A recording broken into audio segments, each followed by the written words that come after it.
কারা আমাদেরকে খাওয়াবো? তোমরা কারা? তোমাদের কাছে কিসের পারমিশনের দরকার আছে আমাদের? রোমানদের কাছে কি নবী সাল্লাল্লাহু আলাইহি ওয়াসাল্লাম পারমিশন চাইছিলেন নাকি? পার্সিয়ানদের কাছে ওই যুগে তিনি পারমিশন চাইছেন নাকি? আমাদের স্টেট, আমাদের জমি, আমাদের দিন, আমাদের রাষ্ট্র, তুমি কি আমাদেরকে এগুলো বলার? তোমাদেরকে কে অথরিটি দিছে সারা বিশ্বের মরণগিরি করতে? কে তোমাকে বলছে যে আমেরিকা হচ্ছে পৃথিবীর রুলিং স্টেট? এই আইডেন্টিটি তোমাকে কে দিছে? সেই বিশ্বকে শাসন করবে এই অধিকার তাকে কে দিছে? ইসরায়েল এই বিশ্বকে শাসন করবে এই অধিকার ওকে কে দিছে? কে দিছে এই অধিকার ওদেরকে? তো যেখানে ইচ্ছা তারা মুসলিমদেরকে মারবে, যেখানে ইচ্ছা আমাদের পণ্যগুলো তারা ধ্বংস করবে, আমাদের মাদেরকে ধর্ষণ করবে, বোনদেরকে রেপ করবে, আমাদের বাচ্চাদেরকে বোম মারবে, হাসপাতালে বোম মারবে।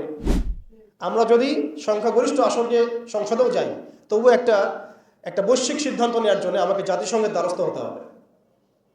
ও যদি আমাকে পারমিশন দেয় তাহলে আপনি করতে পারবেন, না দিলে করতে পারবেন না। ওয়ার্ল্ড ব্যাংক লোন দিলে খাইতে পারবেন, না হলে খাইতে পারবেন না। ফেডারেল রিজার্ভ আপনাকে লোন দিলে খাইতে পারবেন, না হলে খাইতে পারবেন না। তোমরা কারা আমাদেরকে খাওয়াবো? তোমরা কারা? তোমাদের কাছে কিসের পারমিশনের দরকার আছে আমাদের? রোমানদের কাছে কি নবী সাল্লাল্লাহু আলাইহি ওয়াসাল্লাম পারমিশন চাইছিলেন নাকি? পার্সিয়ানদের কাছে ওই যুগে তিনি পারমিশন চাইছেন নাকি? আমাদের স্টেট, আমাদের জমি, আমাদের দিন, আমাদের রাষ্ট্র, তুমি কি আমাদেরকে এগুলো বলার? তোমাদেরকে কে অথরিটি দিছে সারা বিশ্বের মরণগিরি করতে? কে তোমাকে বলছে যে আমেরিকা হচ্ছে পৃথিবীর মানে রুলিং স্টেট? এই আইডেন্টিটি তোমাকে কে দিছে? সেই বিশ্বকে শাসন করবে এই অধিকার তাকে কে দিছে? ইসরায়েল এই বিশ্বকে শাসন করবে এই অধিকার ওকে কে দিছে? কে দিছে এই অধিকার ওদেরকে? সে যেখানে ইচ্ছা তারা মুসলিমদেরকে মারবে, যেখানে ইচ্ছা আমাদের পণ্যগুলো তারা ধ্বংস করবে, আমাদের মাদেরকে ধর্ষণ করবে, বোনদেরকে রেপ করবে, আমাদের বাচ্চাদেরকে বোম মারবে, হাসপাতালে বোম মারবে। এবং এগুলো সব কিছু অপরাধ করার পরেও তাদের সামান্য ন্যূনতম সাফাইটুকু থাকবে না যে আমরা একটা অন্যায় করছি।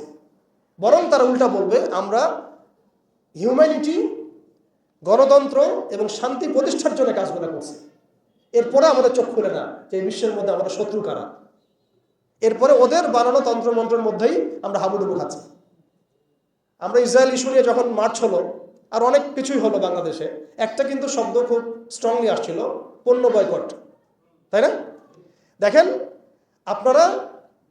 আমরা সবাই এতটুকু কমন সেন্স হয়েছে যে পণ্যগুলো যদি বয়কট করি তাহলে ওদের অর্থনীতির মধ্যে ধস আসবে, টাকা ওদের উপার্জন হবে না, সেই টাকা দিয়ে তারা মুসলিমদেরকে নিধন করতে পারবে না। ওদের পণ্য বয়কটের ব্যাপারে আমরা যতটা সচেতন ছিলাম, ওদের আদর্শ, মতবাদ, দর্শনগুলো বয়কটের ব্যাপারে আমরা এত সচেতন না।